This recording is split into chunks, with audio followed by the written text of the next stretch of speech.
Hello and welcome to the outdoors. But it is a Triple J video, and I am Mitch, and I'm joined by Talon Sei. What's up? If you have any interest at all in being outside or breathing fresh air, you should check out his YouTube channel. He has all kinds of awesome off-road, overlanding videos and camping videos, and he has a gun channel as well. I think you have at least one gun. I've got a few, yeah. I've reviewed quite a few, yeah. So he's both into the outdoor lifestyle and the firearm world, and so we thought we'd pick his brain a little bit on what it's like to go camping with a gun. The first question I think most people would want answered is like, why? Why even bring a gun camping or just with you out into the wilderness? I think it's kind of preaching to the choir because anyone watching this, good chance they carry guns. Right, yeah. So it's for the same reason you carry a gun with you every day, but almost amplified. A lot of people think that you're going to carry a gun with you for self-protection against wildlife.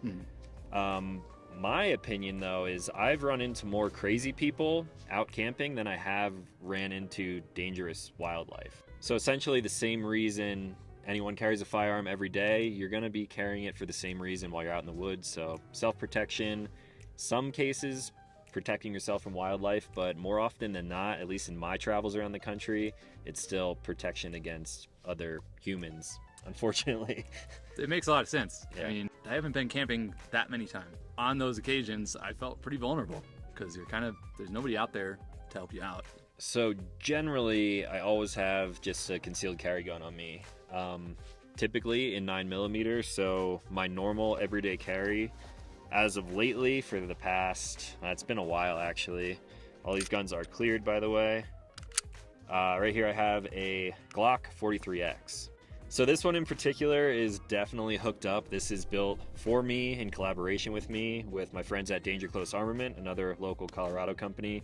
So I'm not saying anyone needs this while you're camping, but just a regular everyday carry gun, Glock 43X really fits the bill for me. Yeah, this is awesome. And super small. It's pretty easy to store it, right? Yeah, very small. You can actually get some aftermarket mags, so you're holding the same capacity as a Glock 19. I prefer shooting with red dots. Definitely the future. Anyone who doesn't agree with that, you should try it. How much ammo do you bring with just, if you were going to just carry that gun, would you carry multiple magazines? Yeah, generally it's this right here. So this is a holster from my buddy Mike, aka Last Line of Defense. A lot of people know him too. So this is just an appendix rig holster with another 15-round mag. So generally I'm carrying with at least 31 rounds on me at all time. So pretty much a typical everyday carry. Yeah. I don't often bring like more than that. I understand why people have a ton of extra magazines and stuff like that, but I try to keep everything I do relatively simple. So one in the chamber, full mag, and another full mag. That's generally good enough for me. Yeah.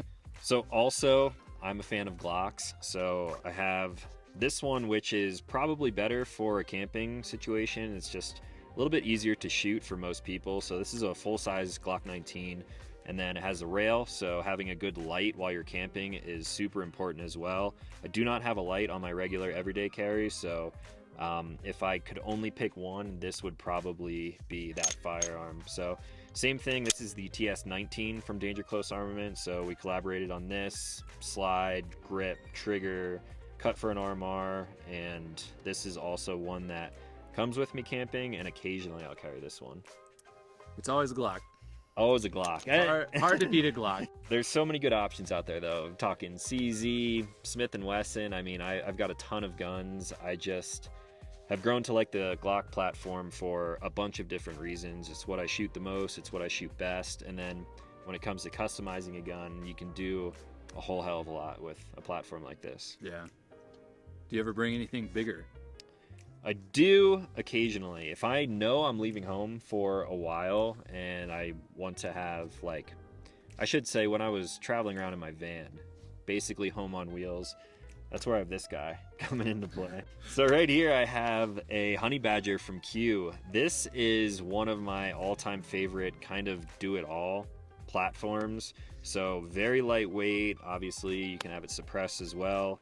Chambered in 300 blackout. We could talk for like an hour about why this thing is a great platform. So this one generally comes with me. This has seen a lot of the country, like traveled with me pretty much everywhere. And then as far as accessories go, I didn't do anything crazy on here. I just have a Reptilia 18350 body with the Surefire dual fuel head. I have an RMR mounted up because it's lightweight with a Scalarworks mount. And then I forget where I picked up the sling from. I've had this thing for a long time. It's adjustable. And then Trash Panda suppressor on there.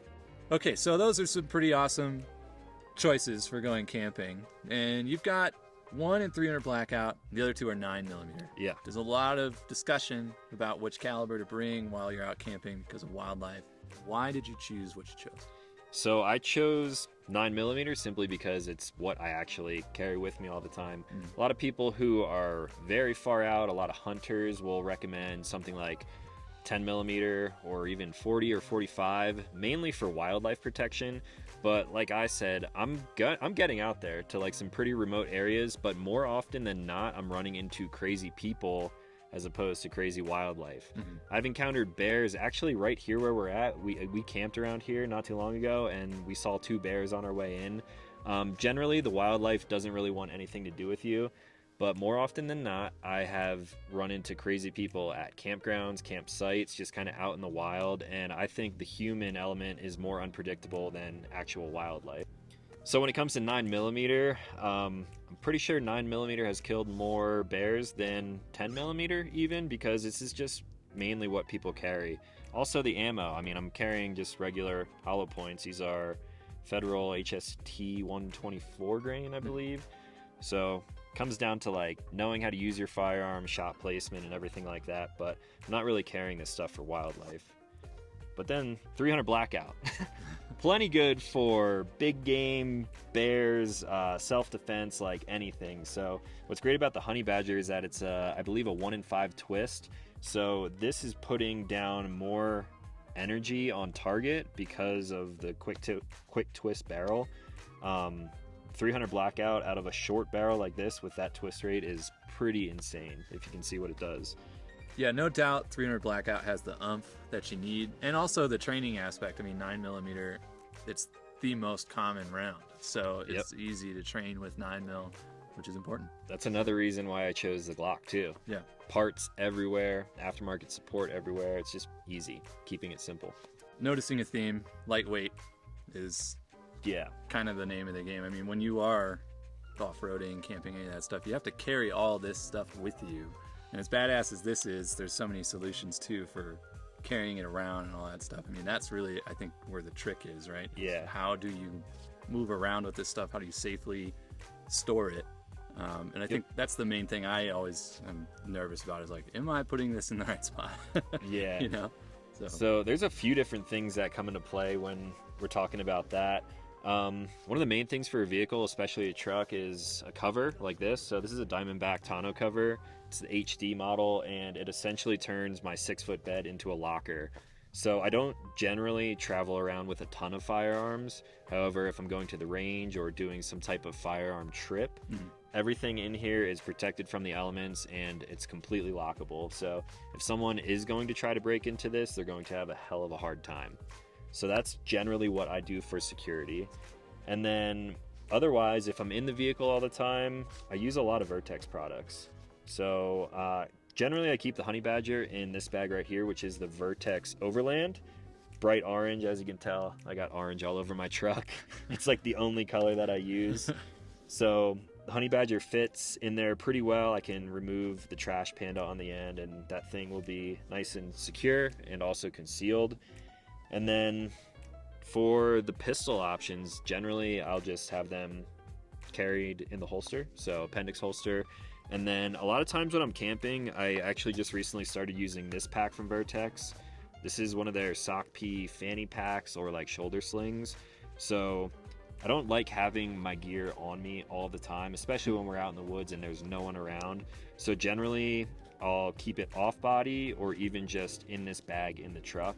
So I got flashlights, you can throw first aid, medical, tourniquets, everything in here. And then at night when I'm going to bed, I obviously want to have this in my tent with me. So I just throw the whole bag up in there. That way everything's in there and I don't have to worry about forgetting something in the truck. Well, that's awesome. That's a lot of really good information, and you have some pretty sick guns. I mean, we are all jealous of the Q for sure. So, I mean, that's a good overview of all the gear that you need or should have anyway, or should at least consider. And what are some things, you know, as a beginner getting into camping or off-roading with firearms, what are just like some simple do's and don'ts, things that like maybe a beginner would just be afraid to ask? Like, it seems like a stupid question, but you should know it. There's a lot to cover there. I think like all the gear that I'm showing, this is years and years of being involved in firearms. So like, I'm not saying you should have a honey badger with you when you go out camping, but I think having some form of protection is definitely very good. The main thing though is knowing how to use it. So I think before anyone even carries a firearm daily, keeps it in their vehicle, or brings it with them camping, you really need to be proficient with the platform that you choose. So there's a ton of great training all over the country.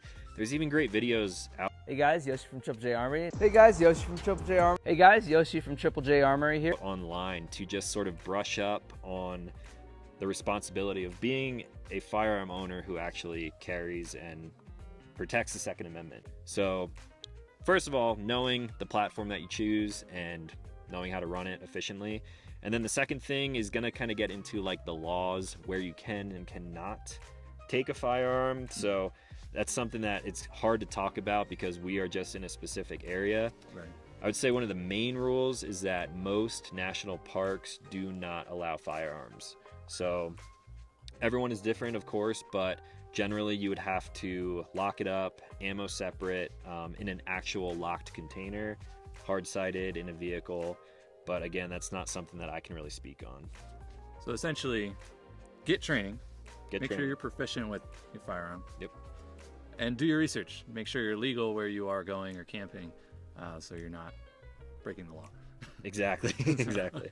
And you have an awesome setup, man. I'm super jealous of everything. It was really cool to get out and sit on the back of your truck, which is also really cool. If you want to see some more of that, you should definitely check out Talon's channel, which we will of course link below, and his gun channel, Sunday Gun Day, which is also awesome, which we'll also link below. If you like this, I mean, we hope that you are encouraged to go outside and go camping and protect yourself, but do it responsibly. So that's sort of what this video is about, just to give you a little bit of insight and that it's doable. You should go do it and you should consider it. Overlanding camping is getting so much more popular now, so it's a cool thing to do. If you like this video, please consider giving us a thumbs up and subscribing, both to our channel and his, of course. And we'll see you in the next one. Thank you guys so much for watching. Peace. Oh, the comments. Well, if you have any other questions about anything we didn't go over, maybe a few more details, or if you just want to let us know what kind of setup you bring while you camp or go off-roading, please leave a comment down below. We would love to interact with you about that. Thank you guys so much for watching, and we'll see you next time.